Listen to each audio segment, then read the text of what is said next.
গণতন্ত্র উত্তরণের জন্য, গণতন্ত্র পুনঃপ্রতিষ্ঠার জন্য এবং একটা পিসফুল ট্রানজিশন অফ পাওয়ার অথবা শান্তিপূর্ণ ক্ষমতা হস্তান্তরের জন্য ইনশাআল্লাহ বাংলাদেশে যে 2026 সালে 12ই ফেব্রুয়ারিতে যে নির্বাচন ঘটতে যাচ্ছে, সেই নির্বাচনের ফলাফলের ব্যাপারে আপনারা জিজ্ঞাসা করছেন। তো আমি বিশ্বাস করি সারা বাংলাদেশে ইনশাআল্লাহ বাংলাদেশ জাতীয়তাবাদী দলের একটা নিরঙ্কুশ সংখ্যাগরিষ্ঠতা বলতে যা বোঝায় সেটা আবার গণতান্ত্রিকভাবে ইনশাআল্লাহ প্রতিষ্ঠিত হবে এবং আমাদের এই আসনও ইনশাআল্লাহ সেটা কোনো ব্যতিক্রম হবে না। সারা দেশে যেভাবে বাংলাদেশ জাতীয়তাবাদী দল ইনশাআল্লাহ বিজয়ী হবে, আমরা আশা করি বাংলাদেশের এই পঞ্চগড় এক আসনে তার ব্যতিক্রম ইনশাআল্লাহ ঘটবে। সত্যি কথা বলতে কি, নির্বাচনের জন্য যে ধরনের প্রস্তুতি একটা দলের প্রয়োজন হয়, একটা প্রার্থীর প্রয়োজন হয়, সে ধরনের সম্পূর্ণ প্রস্তুতি আমাদের দলের আছে।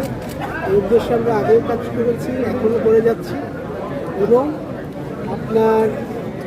এখানে আপনারা যে প্রশ্নটা করছেন যে আমরা প্রতিদ্বন্দ্বী বলতে কাকে বোঝাচ্ছি, এইটা জাতীয়তাবাদী দল আপনার এই ব্যাপারে কোনো মন্তব্য করতে মনে হয় না আমরা ইচ্ছুক। কারণ আমরা মনে করি একটা সুষ্ঠু নির্বাচনটাই হচ্ছে আসল কথা। সুষ্ঠু এবং নিরপেক্ষ নির্বাচন এবং শান্তিপূর্ণ ক্ষমতা হস্তান্তর, এটাই হচ্ছে এই মুহূর্তে গণতন্ত্র পুনরুদ্ধারের 24-এর আপনার যে আমাদের বিপ্লব, 24-এর যে